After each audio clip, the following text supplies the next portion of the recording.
Hi! Hello! నమస్తే! Welcome to our YouTube channel Swacharika vlogs. ఈరోజు మన ఛానల్లో నేను మీకు చూపించబోయే recipe soya chunks flavoured rice. అదేనండి, మిల్లీ మేకర్లతో ఫ్రైడ్ రైస్. మీ ఇంట్లో ఎప్పుడైనా వెజిటేబుల్స్ లేకపోయినా ఆర్ ఎప్పుడు చేసే వంటలతో బోర్ కొట్టినా ఈ ఫ్లేవర్డ్ రైస్ ట్రై చేయండి. చాలా అంటే చాలా బాగుంటుంది. ఆఫీస్ లంచ్ బాక్సెస్లోకి ఆర్ మీ పిల్లల క్యారేజ్ బాక్సుల్లోకి ఈ ఫ్లేవర్డ్ రైస్ చేసి పెట్టండి. చాలా అంటే చాలా ఇష్టంగా తింటారు. అంతేకాదండి, సోయా చంక్స్ వల్ల చాలా అంటే చాలా హెల్త్ బెనిఫిట్స్ ఉన్నాయి. అవేంటో మనం ఈ రైస్ చేస్తూ తెలుసుకుందాం.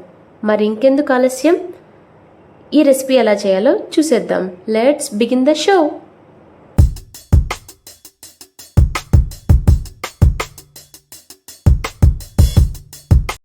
ఈ సోయా చంక్స్ ఫ్లేవర్డ్ రైస్ చేయడానికి మనకు కావాల్సిన ఇంగ్రీడియంట్స్: 1 కప్ సోయా చంక్స్, అదేనండి మిల్లీ మేకర్లు, 1 గుప్పెడు వేరుశనగ గుళ్ళు, పచ్చిశనగపప్పు 2 స్పూన్స్, నువ్వులు 2 స్పూన్స్, మినపగుళ్ళు 2 స్పూన్స్, 1/2 స్పూన్ మిరియాలు, 1/2 కప్ కొబ్బరి, రెడ్ చిల్లీ ఫ్లేక్స్ ఆర్ ఎండుమిరపకాయలు, 3 నుంచి 4 పచ్చిమిరపకాయలు, అలాగే కరివేపాకు.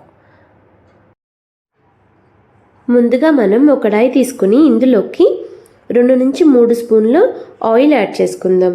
ఈ ఆయిల్ హీట్ ఎక్కిన తర్వాత 1 గుప్పెడు వేరుశనగ గుళ్ళు వేసి ఫ్రై చేసుకోవాలి. ఇవి కొంచెం వేగిన తర్వాత ఇందులోకి 2 స్పూన్ల మినపగుళ్ళు, 2 స్పూన్ల పచ్చిశనగపప్పు, అలాగే 1/2 స్పూన్ మిరియాలు వేసి దోరగా వేయించుకుందాం. ఈ పప్పులన్నీ దోరగా వేగాలండి. ఇవి ఎంత బాగా వేగితే మీ రైస్ అనేది అంత టేస్టీగా ఉంటుంది. ఈ పప్పుల్లోని పచ్చిదనం అంతా పోయేంత వరకు వేయించుకుందాం. ఇప్పుడు ఇందులోకి 1 స్పూన్ రెడ్ చిల్లీ ఫ్లేక్స్ లేదా 2 ఎండుమిరపకాయలు, అలాగే 1/2 కప్ పచ్చి కొబ్బరి తురుము లేదా ఎండు కొబ్బరి తురుము, మీ దగ్గర ఏది అవైలబుల్గా ఉంటే అది వేసుకోవచ్చు. ఇప్పుడు వీటన్నింటినీ బాగా దోరగా వేయించుకోండి. ఇప్పుడు ఇందులోకి 2 స్పూన్ల నువ్వులు కూడా వేసి ఫ్రై చేసుకుందాం. నువ్వులు ఈ పప్పులన్నీ బాగా ఫ్రై అయిన తర్వాత వేసుకోవాలండి, ఎందుకంటే ఈ నువ్వులు ఫ్రై అవ్వడానికి ఎక్కువ టైం పట్టదు.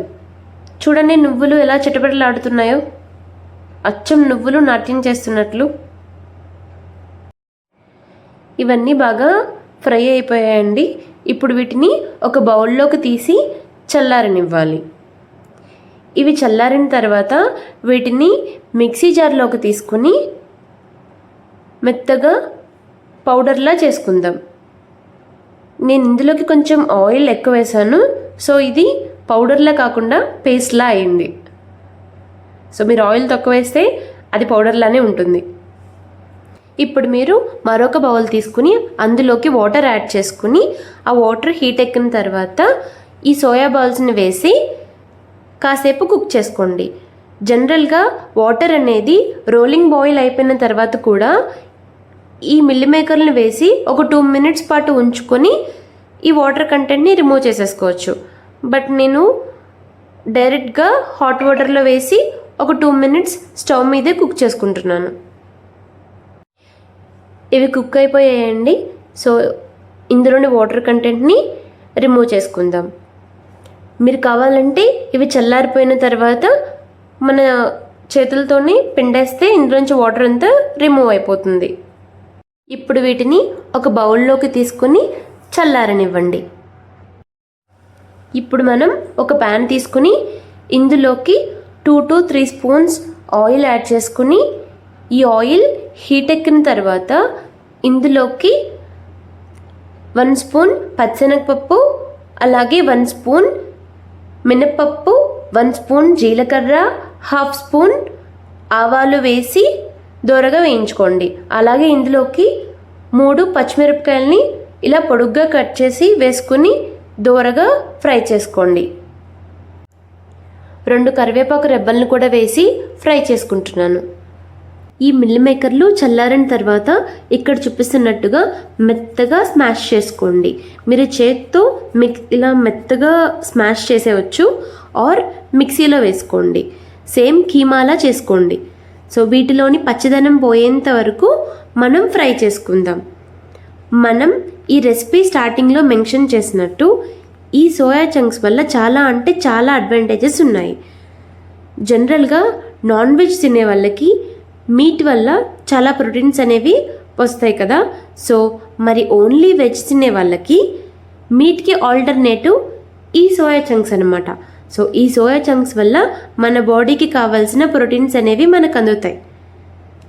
బట్ అలా అని ఏదైనా ఎక్సెస్గా తీసుకోకూడదు కదా.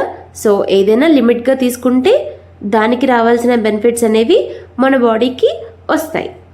And it is also good for weight loss management and heart health. మనం ముందుగానే మిక్సీ వేసుకున్న పప్పుల పేస్ట్ని యాడ్ చేసుకోండి. అదేనండి పప్పుల పౌడర్. నేను ఆయిల్ ఎక్కువ వేయడం వల్ల అది పౌడర్ లాగా కాస్త పేస్ట్ అయింది. మనం ఏదన్నా మంచిగా చేయాలనుకుంటేనే కదా అది బిస్కెట్ అవుతుంది. ఎనీవేస్ నేను ఈ ప్యాన్లోకి ఇప్పుడైనా ఆయిల్ యాడ్ చేయాలి. సో అదేదో అక్కడే యాడ్ చేసేసాను. దీన్ని ఇప్పుడు ఒక 2 minutes ఫ్రై చేసుకుందాం. మీకు ఆయిల్ సరిపోకపోతే ఇంకొంచెం ఆయిల్ యాడ్ చేసుకొని ఫ్రై చేసుకోండి. ఇప్పుడు ఇందులోకి మీ టేస్ట్కి తగ్గట్టుగా సాల్ట్ని కూడా యాడ్ చేసి ఒకసారి బాగా మిక్స్ చేసుకోండి. మనం ముందుగానే కుక్ చేసి పెట్టుకున్న రైస్ని గడ్డలు లేకుండా పొడి పొడిగా చేసుకొని ఇందులోకి యాడ్ చేసుకుందాం. ఈ మిక్చర్ అంతా రైస్కి పట్టేలాగా బాగా మిక్స్ చేసుకొని ఒక 2 minutes పాటు కుక్ చేసుకోవాలి. ఫైనల్గా ఇందులోకి కొత్తిమీర వేసి గార్నిష్ చేసుకుందాం. అంతేనండి, మన soya chunks flavoured rice ready అయిపోయింది. దీన్ని మనం ఒక ప్లేట్లోకి సర్వ్ చేసుకుందాం. అంతేనండి. ఐ హోప్ ఈ రెసిపీ మీకు నచ్చిందని అనుకుంటున్నాను. మరి ఇంకెందుకు ఆలస్యం, ఈ వీడియోని లైక్ చేయండి, మీ ఫ్రెండ్స్ అండ్ ఫ్యామిలీ మెంబర్స్కి షేర్ చేయండి. మన ఛానల్ స్వచరిక వ్లాగ్స్ని సబ్స్క్రైబ్ చేసుకోండి. Always be kind and positive. Thanks for watching.